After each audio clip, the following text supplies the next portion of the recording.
สบายดีพี่น้องสบายดีFCทุกคนสิไปขายอีกบ่นี่แบบสี่แหละมันจังได้เวียกได้งานใครก็ไปหล่อซื่อๆได้ทนายเฮ้ยมื้อนี่ยังบ่ทันฮู้ยังไม่ได้หูยังไม่ได้รับยังไม่ได้อะไรยังรับไปขายแล้วก็เก็บกระท่อนเมียนจังสี่แหละก็ฮู้จักซอยกันจังสี่แล้วบ่ป้าไปบ่เงินดีเขาอะไรขามาต้มอะไรค่ะมาต้มเขาว่าแนวไหนเขาว่าเมื่อต้มเขาว่าใช่ไหมกินบักโพดดิบนี่พ่อเขาโอ้ยสมควรเอาปลามาเว้นนี่จักถงเอาไปเช้าเอาเว้นนะได้ถงละอะไรเบิดตาว่าถงก็ได้นี่มันเขาหายแต่ถงของแนวแพ้กับขายแช่เขาอ่ะถงก็ได้บัตรถง10,000ใส่จักหน่วยถง10,000นะโอ้ใส่3หรือ2อันตัวน้อยนะ3พักน้อยตัวใหญ่นะ2สิไปขายบัตรสิไปขายเงินดีไอ้น่ะคือชุบเจ้าเก็บอัตเว้นนี่พวกเนี่ยเก็บวางเว้นนี่นะคักมาใส่แล้วต้มเอาโบราณอย่ามันมืออื่นจะไปอันนั้นได้ต้มบ่นะกะต้มทงยางมันบ่ได้ฮอดอันน่ะใส่วางเว้นนี่20 กว่า30 กว่าทงมาใส่ต้นในเบิดเลยโสม1นะบ่ได้ฮอดร้อยจักทงน่ะจื้อไว้เด้อมื้ออื่นเฮาจังสิอันขึ้นไปอันเฮือนแม่บักดำเลยสิไปอันเอาของเลยนี่เด้อยู่นี่บ่เงินน่ะเบิ่งเฮ็ดมึงดูบอกก็เดี๋ยวอยู่ไผเพยังใส่น่ะทงยาโอ้ยยากับเงินได้พี่หาต้มร้านต้มนี่หยองเลยโลดนี่ก็ฮักคือกันฮักนี่นะออกมานี่บางมานี่บางคำนี่จ้ะป่ะฮักไม่บ่ได้อันทง10,000อันแน่เฮือนดีเขากะนี่นะเขาขายแล้วเขาขายแล้วก้อมเพ่งแล้วเขาหิวแล้วเขากินอีกขาวเหลืองอันนี้ขาวนั่นแหละเห็นอยู่เขากินสีเหลืองอันไปเสียประกันภัยอันบักโพดเขานั่นเขาว่าบักโพดเขามันบ่ตึงมันบ่พอนะเขาซื้อมาขายดิอันจงกาหวานอีซี่แหละหาเวียกให้อีซี่เห็ดพี่น้อง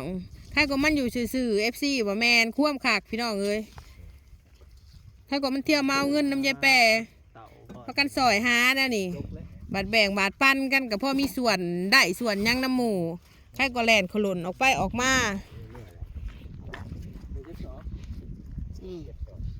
น้อยกูเห็ดน่ะอาจารย์นี่เล่นนี่ไปจะฮักนี่แล้วฮักมาสดๆผีน่ะนี่มันก็ฮักมาหันแล้วนะมึงดูช่วยมันคืออันกลางคืนเลยมันเท่ากันแล้วนะเนี่ยมันเรื่องมั้ยเจ้าเท่าเลยเท่าจังเลยงามอันนั้นงามตัวนั้นบ่งามกับบ่ให้เพิ่นโตมันอันน่ะกระแทมอันของผีคนสวยซื้อบ่ได้ยินป่าวว่าโอ้ขอบคุณหลายๆด้วยจ้าที่มาอุดหนุนมักสลีขาวเต็มคุณหน่วยได้พี่กับมือแก้วจีให้เบิ่งรูปปลาเทาโปรโมทสินค้าหน่อยนะนี่ตัวนี้ตัวเลี้ยวนี่นั่นละย่องให้เพิ่นเบิ่งดูมันจังแบบบ่จกตาเต็มเบิดย่างไห้เรียแล้วไห้ลุ่มเต็มเบิดจีกมาผมมีในถูกค่ายชนะแล้วเนาะเต็มเบิดจีกมาได้ปลาน่ะบ่ได้ช่วยเขาบ่ซื้อบ่เงินดอกนานเห็นบ่พี่หับประกันความแซ่บความหวานขอบคุณพี่คนสวยที่ให้มาให้ว่าจำนี้ฮะโอ้ยังบ่ทันนับจักพักเช่าบาทไล่เป็นเงินบาทเลยได้ดิจักพัก20 บาทจักพัก20 บาทบ่พักบ่เอามาซื้อในสวนสิแถมให้น้ำเนาะอันนี้มาเลยแล้วเอาจากพัก20 บาทเอาบางหมาก็นอนน้ำเด้อมันอยู่ไซด์เลยไปในอีกทีซ้ำมานอนน้ำเด็กแล้วพอเฒ่าคนจะไปส่องเอาอยู่ไซด์ไปส่องเอาอยู่บนทันดีครับอีซี่ใช่ไหมป้าจะว่าอยู่หันแล้วมันกระเสียเมื่อมันมาพอจะประหลาดเอาแล้วมันกระเสียเมื่อบ่ไปส่องก็ได้เดี๋ยวเฮาแลนเป้าก็ได้คันเจ้าบ่น่ะก็ดิคันเจ้าบ่อยากไปก็ดิหรือจะอยากไปเองบ่อยากไปเล่นน้ำบ่ ปิดหูเปิดตาอ่ะก็แล้วแต่ ใช้ได้เลยใช้ได้อะไรบ้างตัวนี้ เอา ใช้ทุกอย่างใช้ชบหนึ่งคือบ่หอดใส่ลอยป่ะ หวยถามพระประสิจักเนาะ โอ้ย เก่งได้นี่เนาะ อีกแพ็คที่สาม เก่งเก่ง แปลมาอีก3แพ็ค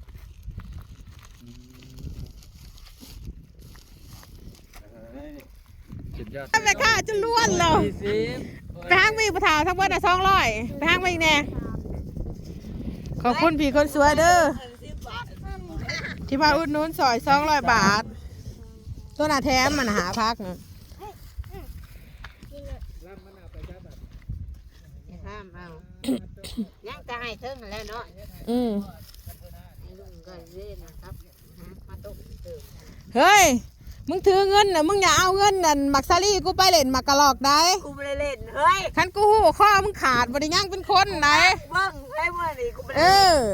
ถือเงินปัจจุบันเป็นคิดว่าเงินในทงจะคล้องนี่ไปจวดมึงอย่าได้เด้อ รอบดึกนะ หึ ยันเขาหิว อืม กูไม่ได้เล่นนะเฮ้ยกูนั่งเบิ้งเขาเฮ้ย ดีที่สุด ทงละ10,000ไหนหน่อย อืม เดี๋ยวนี้จ้ะเสียได้จ้ะ นี่แหละสาบาท อ้าวก็ขายจังสิแล้วก็บ่ต่างกันดอกยายเฮาก็ขายอันนี้กระทงละ10,000 2อันคันขายอันเป็นเงินบาทก็20 บาทคันค่าเจ้าต่อเฮาก็ขาย10 บาทก็ซ้ำนี่แล้ว20 บาทนี่ก็ว่าเอาบ่ถึงจักเถื่อ มึงโง่เลยมึงนี่ สรุปมื้อน่ะไปน่ะจักทงก็มื้อน่ะพากันไปขายนั่นได้จักทงก็ เว้ยได้22 เอาไปซะ2ทง อีซีใส่น้ำมันแน่ อืม 5,000 อืม แม่ใหญ่แอ้ก็ว่าอยากลำมวมท่านได้มีเงินใหายทง อื นึ ม ง ให้เรากินซ่าน่ะนะบ่ไหลเอาดอก เมียพ่อใหญ่พายพี่น้อง แม่มีหยังก็ให้เรากินแน่ว่าใช่ อืม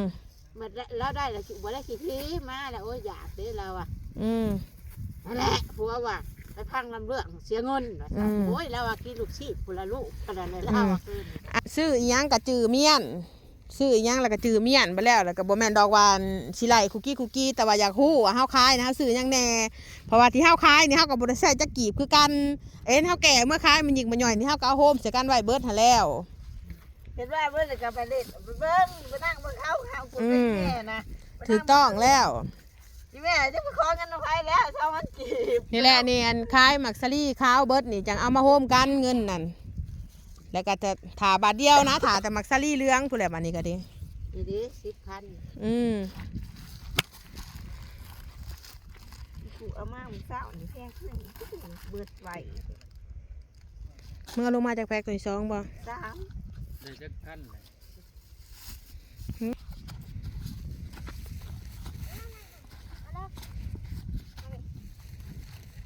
เรือเนี่ย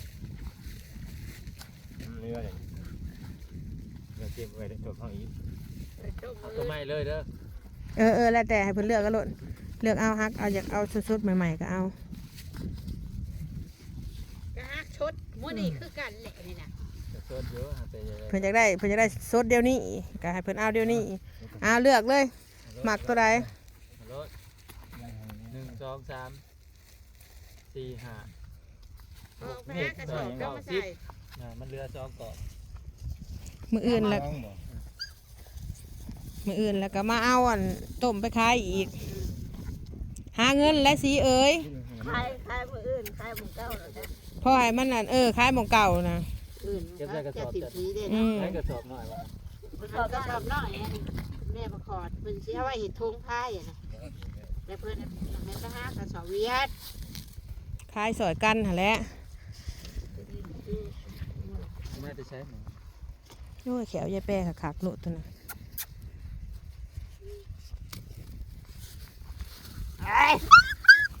โอ้ยเนี่ยตาอ้วนแล้วอ่ะมันบ่แซ่บดอกบักโพดเข้ามาขายน่ะเราอ่ะแล้วเรามาซื้อน้ำมันสี สิกินได้ตัวนี้ ไปเฮาลูกแม่ อย่ามาแนมได้ ใช่สิแป้วน่ะเอากระสอบขึ้นมาบ่ ก็เสียมาให้พร้อมบ้างเอารถแล้วดีเด่นแอนแล้วเป็นประมาณ2 ป้าพี่น้องเป็นกระสอบในแปรสิไปด่างขายเบิดคืน มาก จักทงนี่ได้นับแล้ว 1 สองถุง แถมยังมา อยู่หาเช้าซอง แถมยังมา แถมบ่ แถมนี่แถมไม่มานี่ แถมไปโหลดนะนั่นแหละเยอะแหละ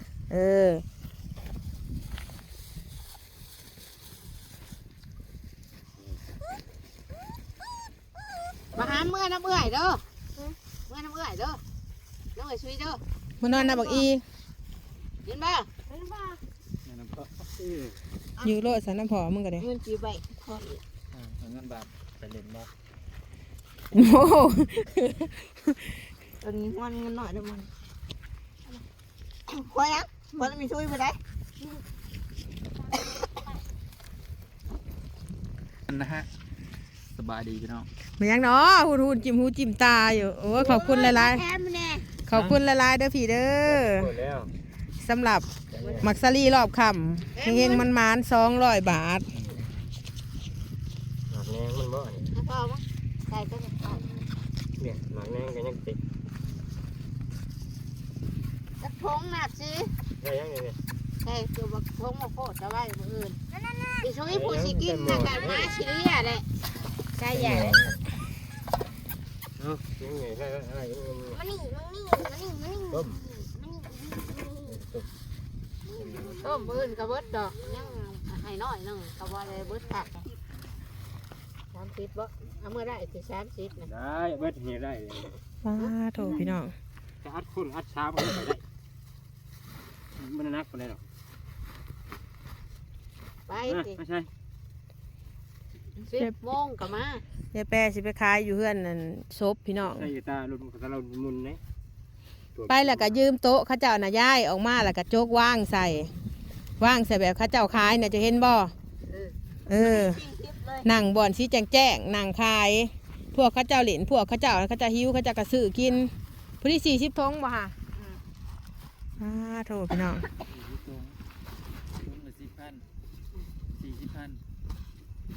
ก็อยากโพดอยู่ดอกเนาะเฮ้ยได้อะไร เฮาก็สิบ่ขายตัวนั้นแล้ว40 ทง 40,000 แสน มา เล่นตอบตอบ ห้วยคันขายทงละ10,000มันก็400,000พุ่นแหละฮะ แสนเนาะ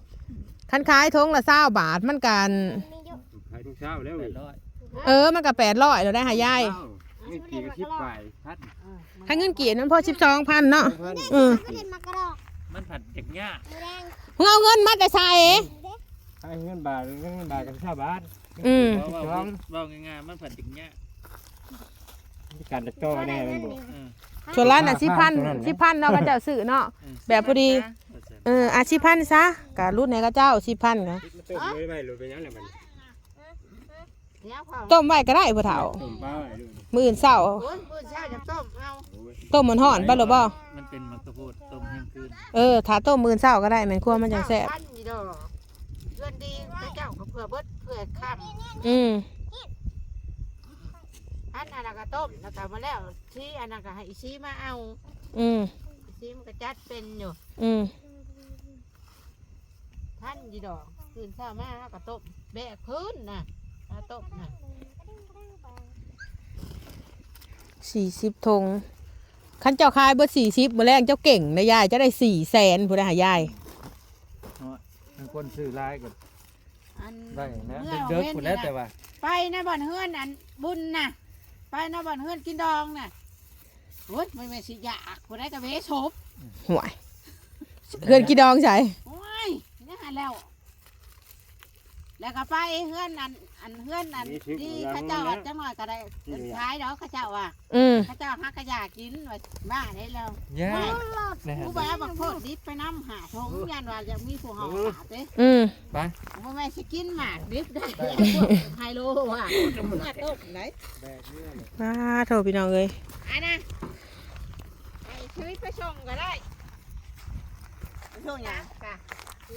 มันบ่นักบ่บักกะโพดเต็ม ใช่ไหม บางคนมันนักแต่คนมันสิขึ้นนะได้สิเดินไปส่ง ช่วงกันที่ ใส่ทั้งหน้าบ่ ข้าซาแหละยุทธนะห้าเสียนโทรหายใจเอาไปส่งให้ขั้นวานไปช่วง คนจะไปก่อน มันนักไปเลย หายใจออกมาเอาไปส่ง หมอปลายผม